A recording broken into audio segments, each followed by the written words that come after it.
Episode 373,482 of the 2Thicc Pod, your home for all things sports, cards, and levity. I am Jeremy, joined as always with my son, my friend, the hobby numero uno, 13,000 followers, all confirmed, all providing engagement every single time he posts.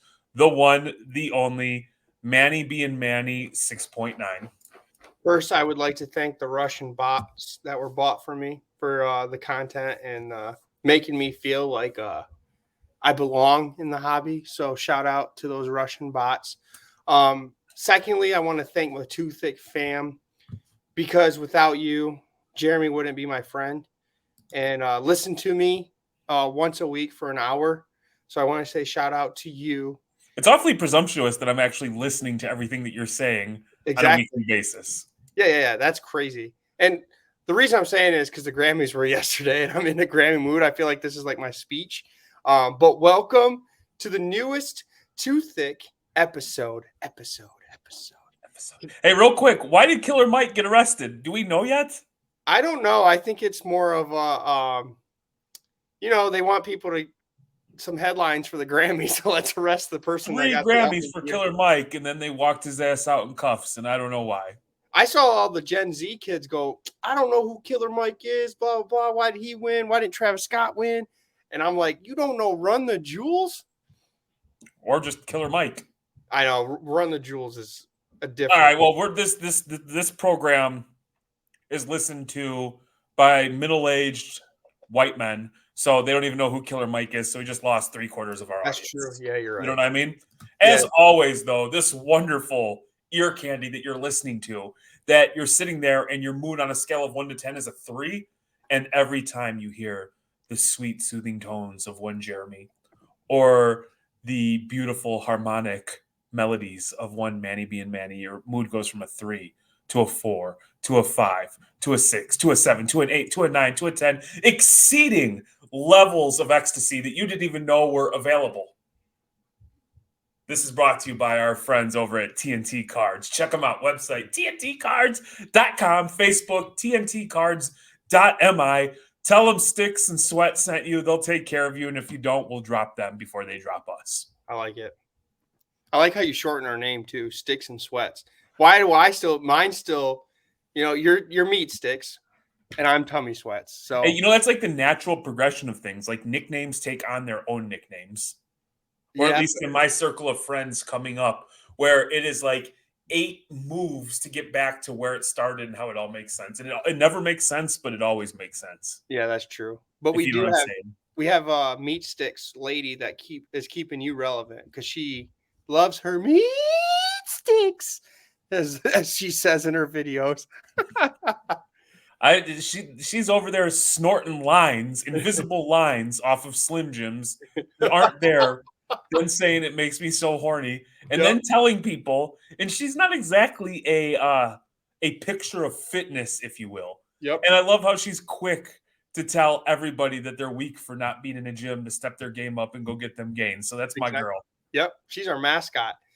I will say before we get into this, big ups, shouts out, big thanks, whatever phrase, whether you're a boomer like myself, who's 78 years old, you're a millennial like Manny, a Gen Z like Manny pretends to be, or Alpha Newborn or whatever the new one is called.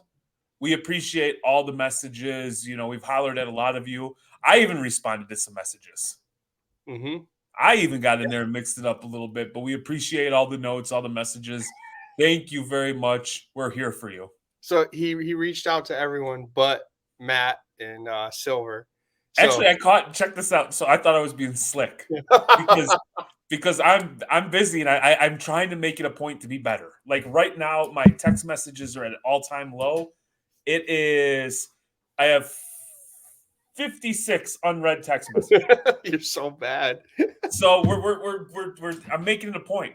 So what I've been doing is, like, as I go to the bathroom, I'm gonna get in there and get it back. So I'll use the audio feature. So I sent Louisiana Swamp Trash Matt a note. Hey, brother, I appreciate the kind thing. Yada yada yada. Your cards are cool. I hope I can be poor like you one day. Blah blah blah blah blah. I get a response. He's like, "This is the most timely response I've ever received from you. Thank you for doing it while you're peeing." And I was like, and you listen to the audio note, and sure enough, allegedly I was peeing. That's funny. But I went for a walk by a steady creek the other day, and I sent audio notes. That's funny. Dude, there's been a lot of stuff that's happened in the hobby since the last time we talked. You got, influencers opening up shop. You got One Piece and Dragon Ball Z nationals and worlds that were happening last weekend. You got, let's say, you got the final of the World Cup announced, and we'll get into that. You got people in F1 trading, getting signed to a different team before the season starts for next year. So then they still have to play a race for their current team for one more year. So let's start there. So the big news coming out is Lewis Hamilton in 2025 will be joining Ferrari, leaving his long, awesome relationship with, what was it, 6 or 7 of his championships came with Mercedes, leaving them to sign with Ferrari, by all accounts, a blank checkbook, like a blank check written to him, like all the money in the world, highest paid F1 athlete, blah, blah, blah, blah, blah. Yeah, well, shout out to Carlos Sainz because he knows that he's not going to be on Ferrari because Leclerc got an extension the same time frame. So Sainz knows that he's racing for a team next year, which is crazy to me. What's unique about this, and I think that's where you're getting ready to go, is could you imagine that in 2025, your Dallas Cowboys, like, hey, we're going to go into with the MVP candidate, Dak Prescott. However, in 2026, we have already signed a quarterback.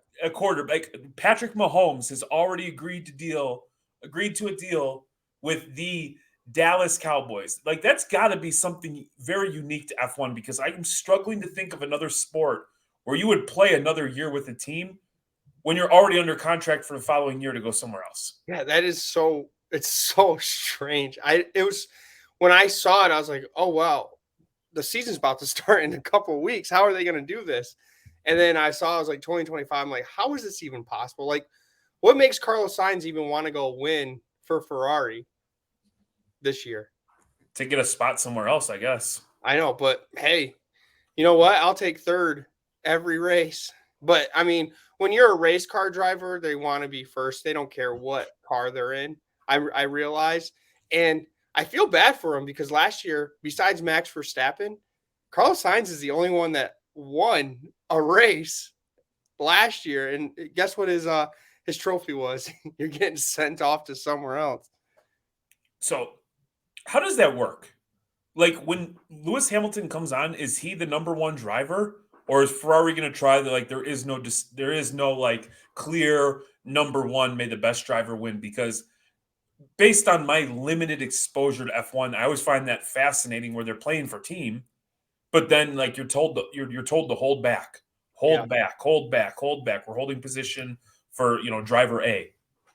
Like, is he going to come in and be the man? They're going to say, hey, Charles, back up, or is it still like 50-50, or is it Charles's team, or how does that work? So, being a long-time Ferrari fan of 4 years, I know that they usually will tell you they don't have a number one and they go race by race. And I've seen it where they told Charles to back off on Carlos on some of the races. Okay. So they do. They're more. It seems like they're a team that whoever has the hot hand, I should say, that weekend, whoever has the best car is who's going to be the one. And it screwed them a couple times. So I'm excited. I think it makes this year a little bit more fascinating. You wonder if towards the end of the season, this is where mine goes, if they're having a race and Lewis has the faster car, he has better pace, but George is maybe a little bit higher in the rankings. Mm-hmm. Does Toto and at 50-50 jump ball that split, it's right down the middle. Does he side and build up some, social credit with George Russell? Like, how does that work out? And like, how does that impact everybody in pit lane? Oh yeah, they're definitely the documentary. Netflix is loving this. Yeah, Netflix is gonna be like all over. What's his name? The journalist who's well spoken and good. Like, that he's already writing up the narration piece of this, and that is going to be, even if Verstappen wins every race by 4 minutes. Yeah, it is going to be the most, like, every episode's going to be like, this is what's going on. Yeah, well, you also have with Red Bull, you have the second seat. If Sergio Perez keeps doing what he's doing, he's gone. There's gonna be that. And you have the Lewis Hamilton Ferrari situation. Where's Carlos Sainz gonna go? As of us recording this, I just read somewhere, and I don't know if this is true. I think Sebastian Vettel signed with Mercedes already. Did he? I didn't know that. I thought that was more of a I could be mistaken. I don't want to give misinformation. I'm going to check right now. Yeah. Check. But yeah, while you're checking, there's a new team called Kick, which is the service, streaming service. They actually are funding one of the teams this year, and I think it's the Alfa Romeo is now Kick Racing. Okay. So you'll see that, and they're green and black. So maybe that was a rumor I said, because I'm struggling to find that was that's like officially announced anywhere. See, I thought it was going to be Mick Schumacher. What is his name? Schumacher. Really? Because he was the backup for Mercedes. He was the alternate driver. Okay. Well, maybe, I don't know. Maybe Carlos Sainz goes and steals it. Maybe. I really like Toto Wolff. Like, I find him to be just like in a leadership position. I based on what I've seen, I like the way he operates. I like the way he thinks. He takes care of his mental. Like, he seems like probably a little bit of a bear to work for. But those folks are obsessed with greatness, and you don't win as many championships and constructor cups in a row without like being dedicated to your craft. I hope this year's different. They started to show the cars and did their test run. I'm hoping there's two teams or something close to Red Bull. I can't see Max Verstappen winning every race. Last year it was who's going to come in second place, because you already know Max starts at position 19 and he'll end up winning it by 30 seconds. It seriously took a lot of the fun out of it. Even if you're not a diehard, you got into it, and we've been watching. I watched like a handful of races, but I went from I have to be in Las Vegas, I have to figure out how to get there, even if I get the cheapest seats, to halfway through the season when he'd already won the championship, to like, yeah, no, I'm good. I don't need to like kill myself to see who's going to get second place. Yeah, the best part is he won the championship, and I think it was this year. He didn't even help Sergio Perez get second place in one of the races where he could have got second in points or something like that, and he screwed Sergio Perez. So that should be interesting. I love how there's drama, but it's like drama that's kind of elevated because of this Netflix document. I think this move is good for both Lewis Hamilton, and I think it's good for both Ferrari, because even car people, and I'm not a car person, everybody knows what Ferrari is. Mm-hmm. And if you were to rank race cars, I think Ferrari, that name, is top 1 or 2 on damn near everybody's list. Yeah. And then you have arguably the greatest driver of all time, who's, potentially getting to the downside, the back 9 of his career, 39 years old, claiming to be in the best shape of his life going there. I think it's like a pick-me-up for both. And what would be better than winning a championship and bringing Ferrari back to relevance, because they haven't won since what? Schumacher? Yeah, it's been a while. It's been a while. Yeah, because it was Lewis Hamilton and then Max Verstappen's taking over. Yeah. So, but yeah, me being a Ferrari fan, I hope it works out. But, all my teams' management, I should say, is horrible. And Ferrari is just in that pool of management that's horrible. Well, what'll happen is like first race of the year, Lewis is going to be winning, and then the engine's going to blow. Yep. That was a thing for a minute. Yeah. And it's going to weird, like one of those Topps Dynasty cards come out, and there's a Lewis Hamilton like patch, and it's red. That's going to be wild to see. It is. I'm excited. I mean, it's in like 4 weeks, so it's close. It's around the corner. It's fun. It's Yeah. gonna be that nice little lull, like when basketball gets to like a weird spot, baseball's not quite up and going yet, and it just something to do on an early Sunday morning. Yep. What do well, I want to talk about this, and we'll go brief into it because we do have wrestling fans, and me and you watch wrestling occasionally. Um, I was watching Royal Rumble because if you're a mediocre fan like me, you have to tune into Royal Rumble even if you haven't watched a episode of wrestling for a Let while. me tell you something.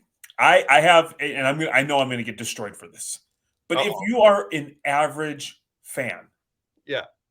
who like maybe watched during the Attitude Era, you knock out a couple events, a year, you once in a while watch like an old thing. I would argue that the Royal Rumble is the number one. Like, if you had to pick one pay-per-view event a year, that would be the one that your average, not the diehard, but your average fan would pick. Oh yeah, because you get to see the most wrestlers. It's funny. They always bring back like past wrestlers, like vets in the Royal Rumble. This one they didn't, but in this one, Cody Rhodes won.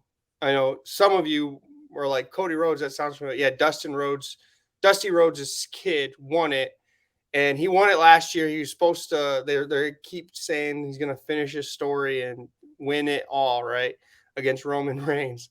Well, he wins it. 5 days later, the script writers make The Rock come out and make it a bloodline type of WrestleMania. And it was funny because Cody Rhodes is talking, and all of a sudden he like passes the torch to The Rock and then walks off, and you could tell he like was irritated about it. So now, No, he said he sought counsel. yeah, Then the Rock's music hit. Then they shook and hugged and all that shit. yeah. But did you see? I saw today, it was TMZ, that The Rock's daughter, she wrestles in NXT, is getting death threats because her dad came back because fans are obsessed with Cody Rhodes and he needs to finish his title. I'm like, are you kidding me? Like, wrestling fans are nuts. Oh, wrestling fans are weirdos. Yeah, yeah. Have you ever met like a true like diehard wrestling fan? They're fucking batshit crazy. Drake, I'm gonna tell you, said it. They are all batshit crazy. Now you can tell Drake, Drake I said that. You can Drake, tell when 504. Drake's PC picks up a tab or picks up a dinner, then I'll stop talking. But until then, Mr. 7'7" salmon colored shirt. Blaine. Hey, and on a side note, I think he was trying to purchase a card or sell a card that got shilled hardcore Rock 101 over the weekend, and I could see the frustration in his tweets. So sorry about that, Drake. Yeah, well, speaking of cards though, do you see the Rock's cards going down? There's a lot of hate towards him for even coming back. Okay, so there's a couple things with this. They've been teasing this match forever. I tuned in for a grand total of like I've watched maybe 5 to 10 hours of wrestling over the last year. Yeah. That's typically the Royal Rumble. None of the other matches, just the Royal Rumble, because you knew like Roman Reigns isn't losing. So like that stuff, when I already know the outcome, it's not worth watching for me. And then usually like if there's something like a Hell in a Cell match or something that's hyped up that I hear about like on mainstream media, I'll go peep it. Vince, your boy Vince. Oh yeah. Just got in a whole hell of a lot of trouble. Yep. And it is the allegations are pretty bad. WWE isn't WWE anymore. It's owned by, I believe the company is called RKO or TKO, something like that. And they're combined with the UFC. So I believe Endeavor is like the same parent company. Yep. So you need to rid yourself of Vince McMahon. So it makes sense that The Rock gets a position on the board of directors. And then you bring in arguably somebody who's got aspirations to be potentially a presidential candidate, one of the biggest or highest paid actors, WWE legend, with a built-in storyline to go with Roman. Mm-hmm. I also read that I think CM Punk is already hurt and might require surgery, and they're dealing with some stuff. So to me, it's an easy way because Cody isn't mainstream famous and The Rock is. It's a good way to keep the attention off of all the BS that's going to come with Vince. Yep. It makes it think, because what happens if you don't watch? If you win the Royal Rumble, you start a main event. I guess we should have said that in the beginning. You get to be in the main event of the WrestleMania. So he tore his pec during the Royal Rumble. That makes me think that they had it CM Punk winning, right? And when he tore his pec, they probably switched it in call, gave it to Cody Rhodes because they were the final two. And then they were like, all right, back up. We're just going to get Rock involved because CM Punk can't do it. Like, it seems like Cody Rhodes was never supposed to win the Rumble until. I think it makes for like a good story. Yeah. I think like, especially with injuries, like if you're creating a storyline, having different avenues for when people get suspended, get a DUI, don't show up. Like, because there was a lot of rumors that I read that like Brock was going to win. Yeah. And then like he was allegedly the other person involved in the Vince things, and all of a sudden he disappeared. So I get it, but I did read that like some people were pissed off. You know what I mean? But at the end of the day, these guys are paid athletes, paid actors. And what the outcome is scripted. Nobody's denying what they do is physically demanding. They take their bumps and bruises. But you buried the lead. I thought the ladies' Royal Rumble was better than the dudes. It was. Yeah, the men's Royal Rumble sucked. So what makes it fun isn't the actual wrestling, because it's like oftentimes just like 8 people just like laying on each other, killing time. What it is like from like 5 to 20, it's just like this nonsensical shit that happens that's funny. You've got like the person that comes down and gets eliminated, runs it right away. You've got the near elimination where somebody catches them and their foot doesn't touch the ground. You had R-Truth run out in the middle of the women's Royal Rumble to get tossed over the rope. And then the person that, he came down in their place, they were so confused. So they got eliminated right away and they were mad at R-Truth. Yep. They had that poor girl. I don't know her name. I've never seen her wrestle, but apparently she's friends with Dewdrop. She came in and just got her ass beat silly. Oh, Chelsea Green? Something like that. Yeah, that's your tag team partner. Yeah, like every time like she would go to do something, like Dewdrop would hit her. Every time like something was supposed to happen, she was like wrong place, wrong time. I found that to be hysterical. And then the spot with Cargill when she made her debut, and like her and Bianca Belair were standing in the middle of the ring like gorilla pressing fools. Yeah, that was funny. It was badass. It was entertaining. It was fun. Speaking of Chelsea Green, she's married to one of like a professional wrestler. I forgot his name. But you want to know what her fun fact, her final move used to be? What? But they nixed it. She used to have tassels, and she would flash her tassels, and it would like hypnotize the girl, and then she would do her move. I was like, jeez. Wrestling's nuts. Yeah, so like I find it like just from a pure, and like even my wife and kids, so like on a normal thing we'll do something at the Royal Rumble is like you put in a hat 1 through 30, and everybody agrees that it's like, let's say $5 a number. Yep. You draw a number. If your entrant at that number wins the Rumble, you win the pot. So it just makes it like, that's cool. Just makes it fun, and everybody enjoys it because it's just like, it's stupid. Why don't we do that next year? We should. We get 30 people and just be like, all right, here's our Royal Rumble entry. We should. So I think the bigger question, and I don't think we're doing the greatest job of illustrating that point, is like there's some major moves happening in the sports outside of the traditional Big Four. Yeah. We're interested to see like how does the Lewis Hamilton thing affect the card F1 card prices, if at all, and does the wrestling with WrestleMania approaching the Super Bowl of wrestling, the biggest wrestler, one of the biggest wrestlers of all time, returning to take on maybe the longest reign for a champ, in quite some time, Roman Reigns. What kind of impact does it have on their cards? Yeah. And then is there a trickle-down effect on the other cards within that market? I'm glad you pointed that out because that was the main reason. Is that well said or what? That was the main reason why we were bringing up these two. Well, there's a third too, topic about sports, because the market can heat up just because of these announcements. The last one, a lot of people don't. There's a big group, small minority, but it's big. I would say soccer. There's an announcement, Jeremy. They announced where USA is going to play their first 3 games. they also announced where the finals and the semifinals were going to be. And if you you listen to Jeremy and I about, the national a couple of years ago, we are thrilled that the finals of the World Cup is going to be in the same state as Atlantic City. Jeremy, what is your thoughts on that? I am an American who is acutely aware of how a lot of other nations view America and Americans.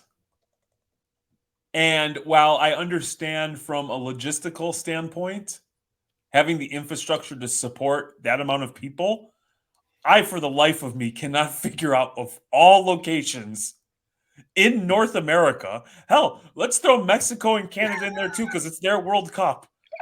That everybody signed off there. They gave them $1,000 to sign, just like they did for the national.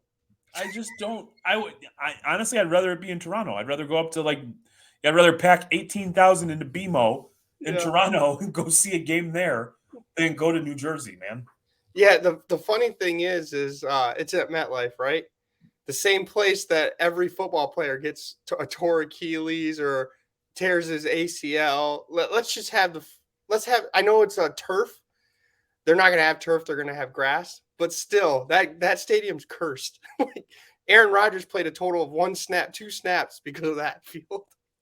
I don't know. Is it made available, like the criteria when they come into suggesting these things? Like, how does this decision get made? I don't know. You have a new stadium in Los Angeles, the Chargers stadium, the SoFi Stadium. Why aren't you there? You have Vegas. You have I'm going to sound like a homer. You have Dallas, but it can hold it, which Dallas is the semifinals.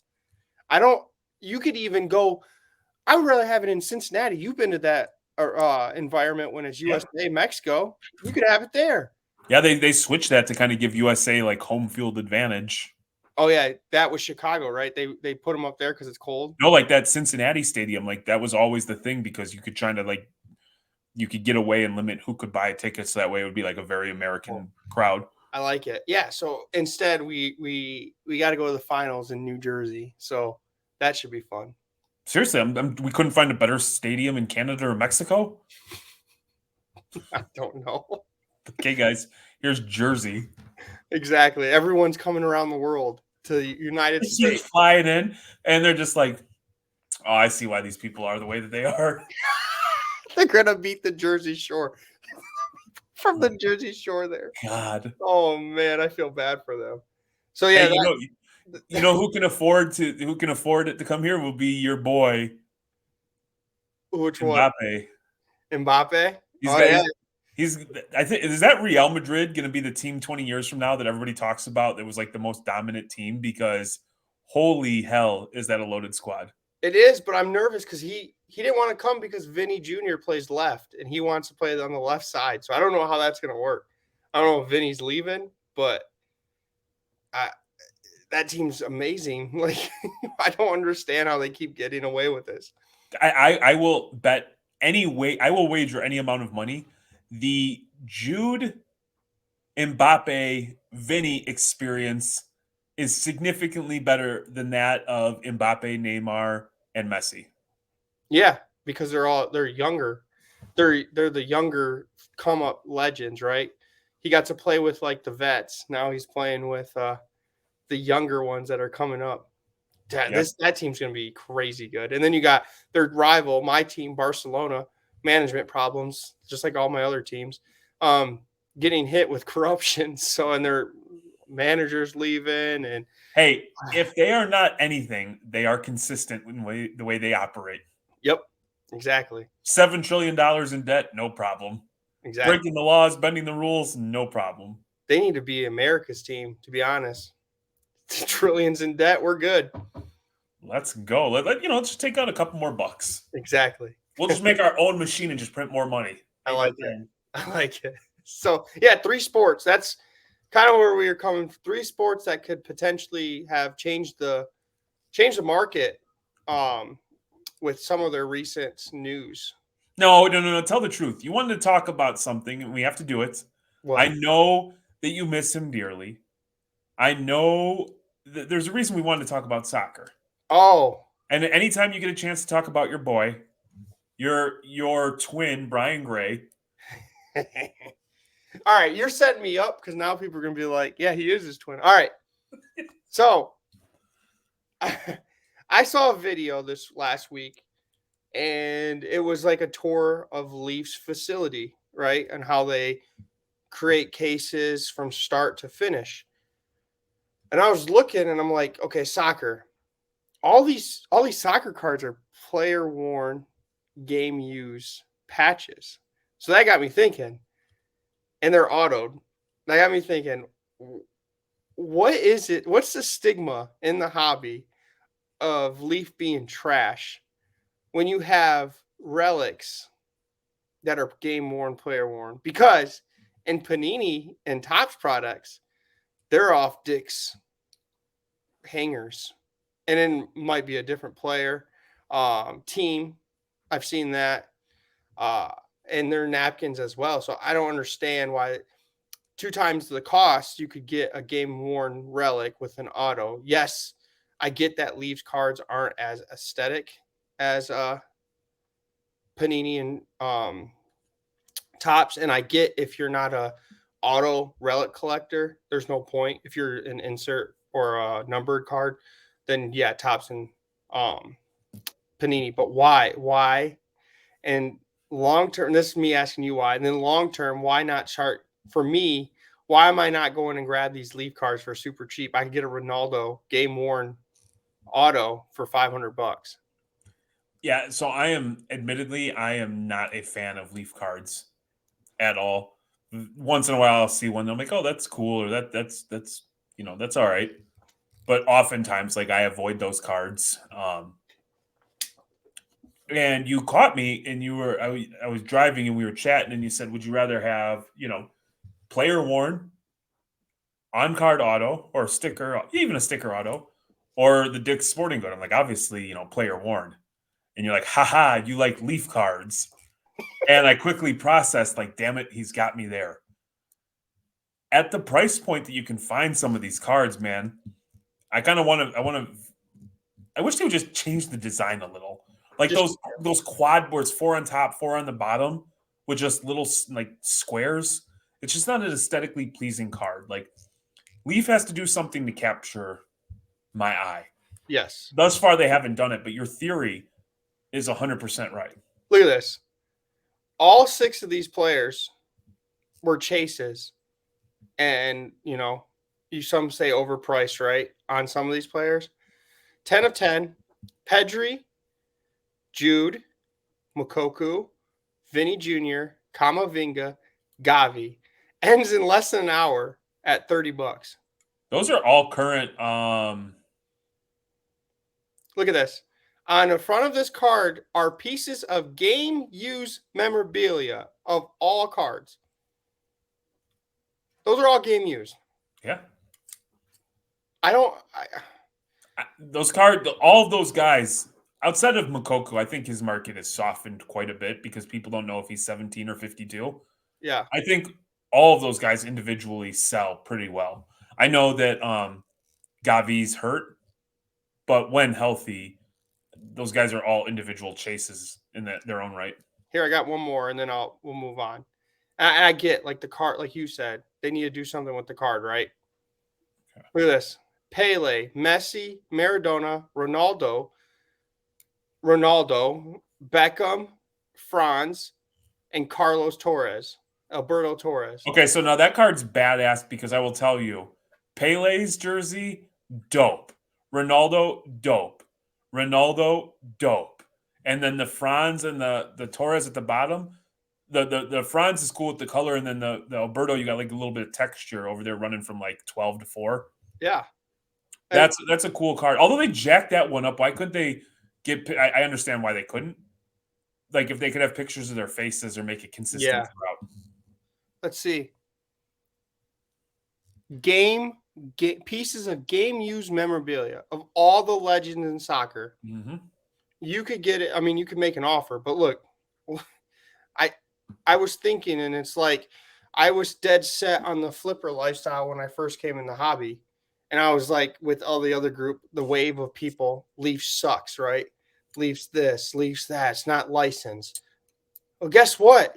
You could get Legends of Leaf, and that could be my PC. And I don't know, down the like 10, 20 years, if I'm like, look at this, and I show like people that didn't watch any of these guys play, but they're all legends on the card. I'm like, look, they all were game used as well. I feel like that's a piece that people are gonna want to see. I appreciate like the honesty about when you came in Mm-hmm. and how you've adjusted. I think that's why we continue, or at least I can speak for Courtney and I can speak for you because we're close. Is why we've continued to have fun and have success is because we've adjusted. Like we just do what feels right for us, Yeah. not necessarily what's like the popular or the mainstream thing to do.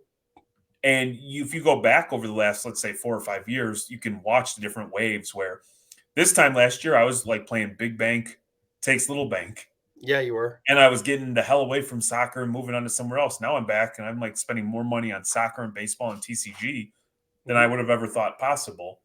And I'm like utilizing ComC. Yep. And which we just sent another 403 cards yesterday. Yeah. And something that I never thought I would do that I thought was crazy a couple years ago was we are getting ready to use quick consignment. Okay. They're a very large seller on eBay. Like I don't have their statistics. I'm going to do like a very honest review as I go through it. We create an account, and I'm just starting to accumulate too many cards once again. That if I don't have the ability to set up at a show, I probably don't need to carry two Zion cases worth of inventory. Yep. And when you have a big bankroll, you can afford that. When you're playing with a different style of funds, you need to churn. You need to be able to move into the next thing. So I sent off my first 30 cards last week. We selected another like 15 or 20 that I'll send out this week. And I'm excited. I always used to think that it was like, I want to hold my cards. I want to go through that process. Mm-hmm. But it's already 10, 11 o'clock at night. We're recording. You're going to go to the gym to get your swell on. You know what I mean? Continue to get those gains because you said in Cleveland there's an arm wrestling match between Don from Breaking Wax, and you want to beat his ass. Yeah. Are the exact words I heard out of your mouth. Yep. I saw that he dominated Bro Namath. So the table shook and Bro Namath cheated. So but I just want to go to the top. I never thought that like I would not want to handle the cards. Now it's like, man, I don't have the time. Yep. Let somebody else do it and let's share the experience. And so it's just like evolution again in the hobby. And so like, you saying that you thought you had just lived that flip lifestyle. Now you've kind of settled into what makes you happy, what you're enjoying, and then just sharing the experience. I think that's what it's all about. I have a question for you. I hope to provide an answer that's satisfactory at best. Do you know if these consignments do international? I think so. Okay. I wasn't sure because in my case, I wouldn't send them just because I have mostly TCG, and that's advice for people. If you're selling TCG, make it international because you would get crushed. So I'm going to also try on Instagram. It's a guy by the name of TCG Boss. I've heard of him. I've messaged him. I don't want to misrepresent anything, but it sounds like he just takes 5%. Like he brokers the deal. He puts you together in a group message. Yep. And so I reached out to him for TCG because I thought that might make for a quicker, easier move. Yeah, because he has the following. So. Like people follow him for that reason. And like he's $138,000 cards, $75,000 cards. So my little, $50 to $500 cards are going to be like dropping the bucket. Yeah, and his he usually marks up the pricing too for negotiation purposes as well. So does he? Yeah, he puts a little bit. It seems like he puts a buffer in for himself too. That I don't know. Like, and I my message to him was like, if you need to take a little bit more, I have all these cards. I don't know what's the best way to move them quickly. The more you help, the more I want you to be compensated. Exactly. No, I agree with that. Speaking of TCG though, can I talk about how One Piece collectors are like they're high out of their mind right now? One Piece pricing is insane. And it might be because I can't buy One Piece anymore. But This sale, look at this, Jeremy. I don't know. I didn't show you this before the episode. Check this sale out, Jeremy. Cato championship card, third place, sold for $50,000 in Australia. Third place.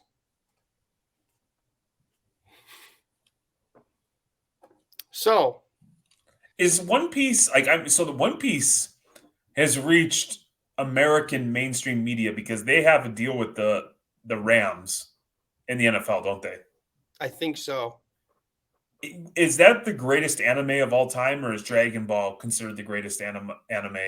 Like, I mean, because One Piece has the Netflix show where they're supposedly going to do the live or the true acting, like yeah. 10 years of that or something. Yeah. So it's One Piece, Dragon Ball, Pokemon are like they've been going since 1999. So I think that's where it is. You're a kid growing up and you're still watching it.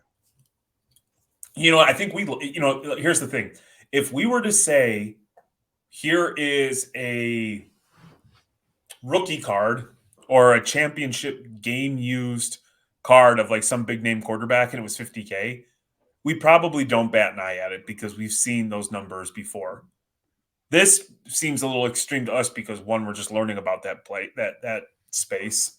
I don't even know who the hell that guy is because I have yet to watch 9,000 episodes of One Piece. Okay. So Cato, I'm on episode 605. I haven't met Cato in person yet. So, but the card itself is not that great. It's just a copy of One Piece, actual One Piece like OPO set, and they just put a stamp on it, which they usually do. But it's your first championship card, and you use Cato. You could have used like Luffy, like the main character or something. Mm-hmm. Secondly, I know, well, we're gonna have them on, but I know in Dragon Ball Z, the third place card it was selling less than $10,000. Yeah, I mean, so like, look, this is 50K Australian, so I'm not sure. Is it Australian? Yeah. Okay, I didn't see. I guess I read it as Australian. I thought it was sold in Australia. Okay, so it just depends on how you read it. But I mean, okay, so like, yeah, I mean, you got to take everything with a grain of salt.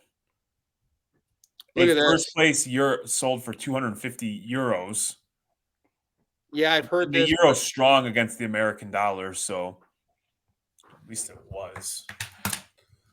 Yeah, I was not prepared for currency tonight. Was this in Australia? Okay, so it's not that strong. But yeah, I mean, €1 is only $1.07, so it's pretty. Yeah, but I mean, in that case, we know. This is why we need to have Brandon on, because Brandon is the Dragon Ball Z guy, and he's bought third place. He's bought first place cards, and I believe that this one is not even Worlds. This tournament, it wasn't Worlds like what Brandon's buying. No, it looks like it was just Nationals. Yeah. So it's a level below Worlds. Brandon was, and we'll let him speak, was buying Dragon Ball Z cards way less than that third place card. So 50,000, just 50,000 Australian dollars translates to little under 33,000 US. That's still insane. Yeah, well, I mean, again, it's not confirmed you're taking somebody's post. Yeah. Who could potentially have vested interest in a first or second place card. That's or true. A fourth or fifth, and is trying to boost their market for their own card. Based on my limited knowledge, for a raw copy of a third place card that isn't even nationals or worlds, like, probably not where I'm putting my money at. But, somebody could be out in front of it and could recognize something that the rest of us are missing. Yeah, I guess it's the first one is what they're saying. Now, you mentioned you wish you had Brandon on or somebody to talk TCG. Very excited in the coming days, weeks maybe. We'll be making a big announcement, something that we're very, very excited about. And I think it'll make a lot of you happy. I'm excited too. Jeremy, do you want to do the game? I'm excited about this game. Jeremy has no idea what we're talking about. Yeah, let's do it. You only called me 15 times to talk about this game. All You right. said it's going to be the greatest thing ever. No, don't make it seem like it's way bigger. But I Back figured, back to high school we go. Jeremy gone wild. well, for me, it was I was preteen watching this at 2:00 in the morning next to BET Live or whatever it was called when I was a kid. So, but all right, this game I'm just gonna do like since baseball season's around the corner, I'm gonna give you two players, and I want you to like which one are you investing in for this season or in the future, right? When I So was a kid, because I was in the Chicagoland suburbs, yeah, I used to skip school to watch Cubs games because they'd play so many day games. okay, So other kids were like smoking cigarettes and reefer cigarettes and yeah. committing all sorts of or participating in all sorts of like nefarious activities. I was just trying to watch me some good old Harry Carey, Chip Carey, Steve Stone, just some good old Chicago Cub baseball. Well, you should be good at this. I don't know if I have any. I don't have a Hey Cub player. Chicago, what do you say? You're Cubs excited? are gonna win Are you today. excited? Go Cubs, go! Go Cubs, go! Come on, baby, fly the W. Let's go. You got me in baseball mood. All right. So with Shohei Ohtani leaving the AL, MVP race is up for grabs. So I try to grab two players that I think are going to be in the conversation: Okay, Vladimir Guerrero Jr. or Yordan Alvarez. Vlad. Vlad, okay. Vlad. Jordan's a monster. It's just like DHs just don't DH. get love, man. They just Yep. don't get love. And then I pulled up some stats too. Yordan has a better, like pretty much Vlad is killing him in stats, but Yordan has like a better on base percentage, slugging percentage, like the power stuff. So this is more, they're not current players, they're just retired. I would also add that I like Toronto's lineup just a little bit more Than the Astros. Okay. he's got a little, in my opinion, I know there's going to be people who are going to fight with me and argue with me, but I like that lineup for Vlad specifically. I like that because I was thinking about those two players the other day of like trying to buy baseball, and I think I might try to get both of them. I think they're both going to have good career seasons. I picked them because of I think they're going to both be like 1-2 or And top I want to be five. clear. I'm not saying Vlad's going to have a better season. No. Based on like the question that you asked me, Yeah. I just think unless Jordan does something like Shohei stupid, what we haven't seen before, unfortunately, he's going to be limited. Yep, I agree. And he's injury prone too. So these two players are retired, but they were legends in the mid 2000s. Albert Pujols or Derek Jeter. And think of their rookie card, I should say. Which one would you rather have later? Like this was more like a 10-year. Who has a better legacy? What's the grade? We'll just do what 10-10s. We'll do the 10. I'm going with Jeter. Jeter, because of is it the fan like the Yankees? New York, World Series, like the allure that goes with one Derek Jeter. Okay. Now, if you were to ask me who do I think is a better player or who was a better player, it's the machine was a pain in my ass for as long as I remember. Yep. And you couldn't make a mistake around that dude. Yeah. I mean, stats alone, Pujols kills Derek Jeter. I also, and like you get killed if you say this. I think Derek Jeter, he had a lot of intangibles. I think some of the stuff that he did was like overrated. Like he was like, I thought Nomar was better in the field. Let's go. Derek, but all people will remember is Derek diving into the stands, busting his face open. But if I remember correctly, and it's been a while since I've looked at old Derek Jeter, he was shorthanded. Yep. And he would make the for sure play, but he didn't have the greatest range. This is where you're going to get killed because like that was like looking at advanced metrics after the fact. And I wasn't the biggest Derek Jeter fan. I was by no means a hater. And I'm a professional hater. I've got no problem hating. Oh, yeah. I just, but Derek was right for those Yankees teams. He did his thing. And so I'd go with the Derek Jeter card. So I picked those two players because they were both on our rival teams. If you didn't catch that, Pujols, Cardinals, Yankees, Derek Jeter. So This one, I picked these two players because it's kind of funny to me because in 2020, this player was supposed to be the next best thing. And now I'm comparing them to not even the second best player on the team or something like that. You'll get it. Fernando Tatis Jr. and Ozzie Albies. Which one would you rather have? From a card perspective or running a baseball team? Card. Tatis. Tatis? Okay. Tatis. Because Pretty much. that's his team, man. Yeah. That's his team. He's gonna mash. Albies is always gonna have Acuna in front of him. And Albies is just as good as Acuna. Oh, he's a stud, dude. So that's why I wanted to put those because usually people were comparing Tatis with Acuna, and now it's more like you're like the second best player. But like Tatis has like that it factor too. Like he's a good looking kid. He makes splashy plays. You let him use a little bit of the juice. He's starting to hit balls 450 feet. It's just Tatis. Did you know Ozzie Albies is a 3-time All-Star, and he already has a championship, and Fernando Tatis only has one All-Star. I did. That's why I said cards or baseball because I bought some Albies. Yep. And like they just didn't move. You buy some Tatis, and people are like, "Oh, when he gets back from suspension, he's going to mash, and his cards are going to climb." Okay, so this one's going to get the vintage hobby upset because I think this other player is overrated. But I could see where you're going to pick based on what the hobby likes. But I want to know what you like: Willie Mays rookie card or Mickey Mantle rookie card. Which one would you? I guess you're going to want the Mickey Mantle, but which one's the better player on this question? I'm trying to get the vintage guys riled up because I think someone's overrated. See, like these are always tough because I need like specific guidelines. If I'm building a team in that era with either player in their prime, I'm going towards Willie Mays. Look at the stats. Yeah, it's now if I'm doing it for a card, and I think that's a lot of people who don't like the 52 mantle, they can't grasp like he wasn't even the greatest baseball player of all time. Yep. Why is his card essentially like the pinnacle for being in the hobby? I understand it. So again, like I'm playing towards the question that was asked. Yeah. Not like, anything more or less.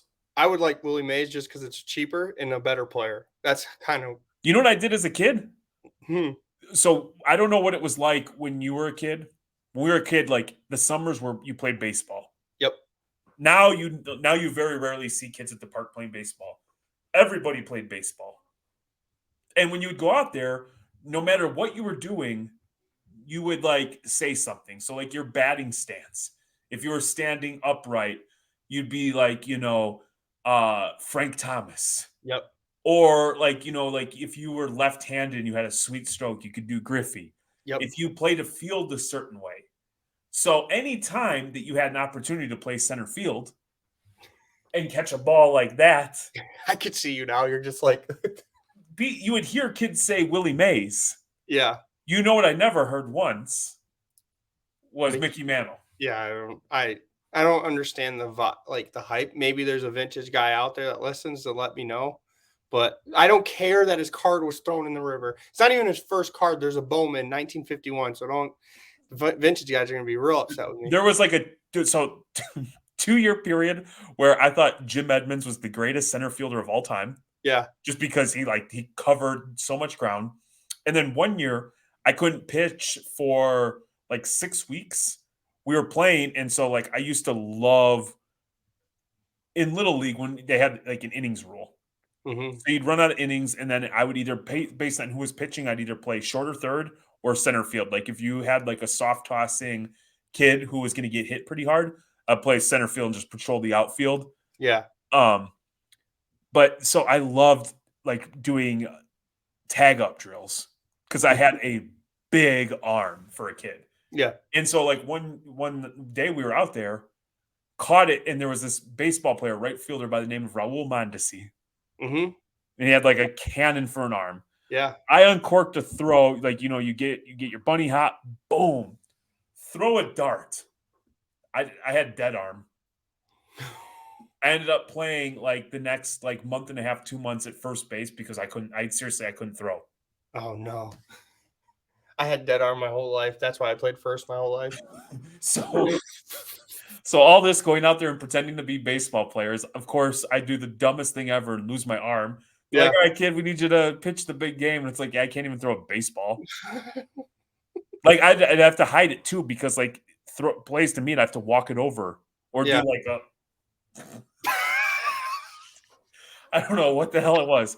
Now I went on as an adult to have like shoulder surgery twice and get the collarbone and all that stuff. Yeah. So maybe I did some real damage, but Yeah, whatever. you probably Neither here did. nor there. Okay. Last one. Okay. And this is more for 10 years. So I think these two players are both really are great in our lifetime. Mookie Betts, Mike Trout. Mookie Betts. Mookie Betts because of the Dodgers, you think, with Shohei? No. Just accomplishing more? I did. So I haven't looked at either of their stats.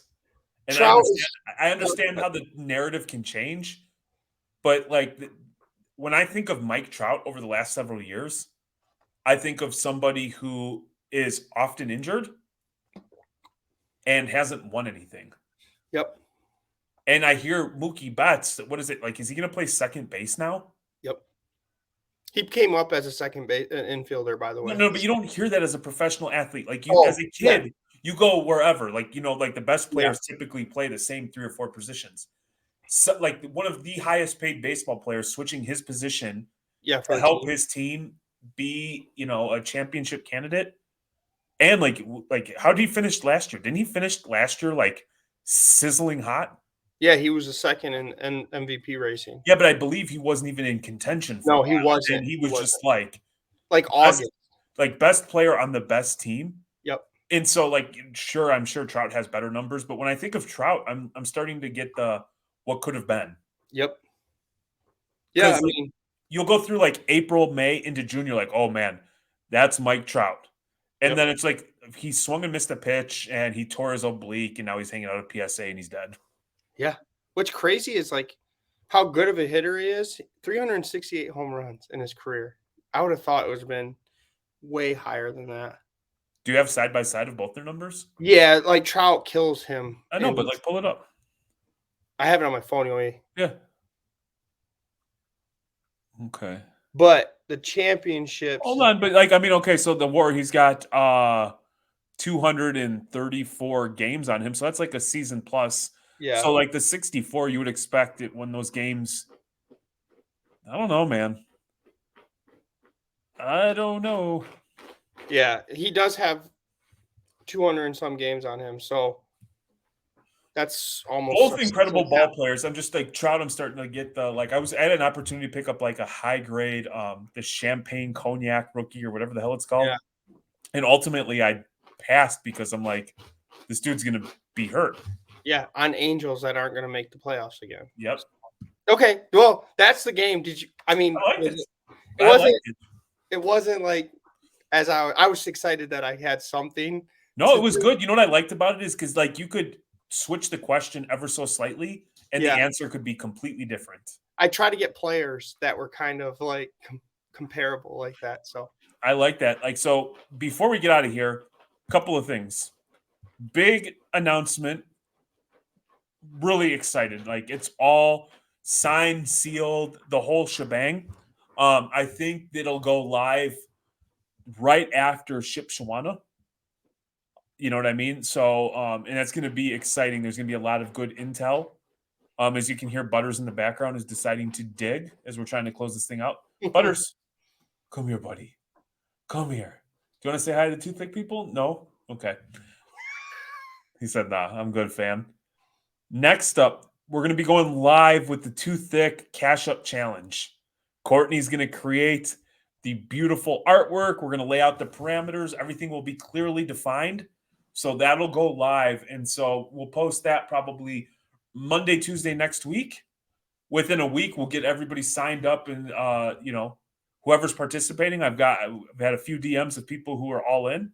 I think we're going to keep the price point low, $10, $20 a person. And what this is like, We're all going to pool our money together, and as a group, we're going to buy, sell, trade, and flip cars until we're billionaires. Yep. Yeah. You know, I said million, and Manny said, yo, Jay, what up, though? Why stop at a milli when we could go for a billy? You're thinking too small, son. Then he forwarded me 10X by Grant Cardone. I read it, so now we're going for billies. There we go.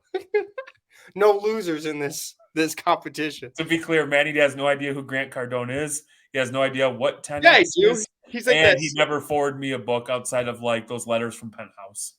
Well, I would say Belfort was a little bit better than Cardone, so I don't want to hear it. We shall see. Yeah. And then, we've got our episode with TNT later this week. So if you have any questions, you're curious about anything in the grading world, fire those over. We'll do like one of those little boxes on Insta where you can submit them. But if you don't want to wait and you just want to DM us, email us, sext. We don't respond to text, but we do respond to sexts. Get those over. Other than that, that's all I got. What do you want the people to do? I want them to smash.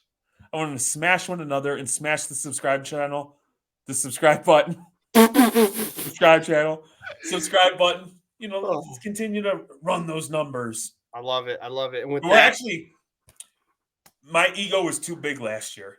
Mandy's like, we should be in the hobby category. I'm like, nah, dude, we need to be in sports.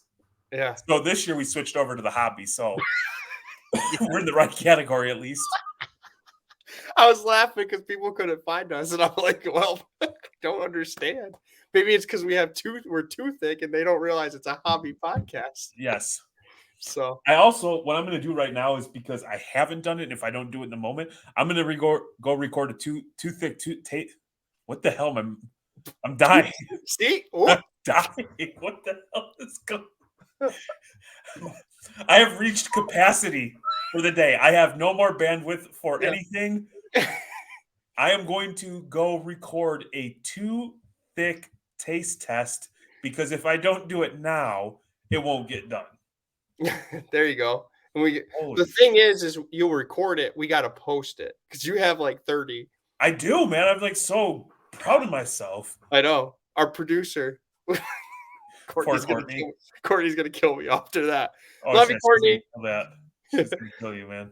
I hope you guys enjoyed your sports card levity and your hobby release today. We will be back Thursday live in action. See you then. Peace.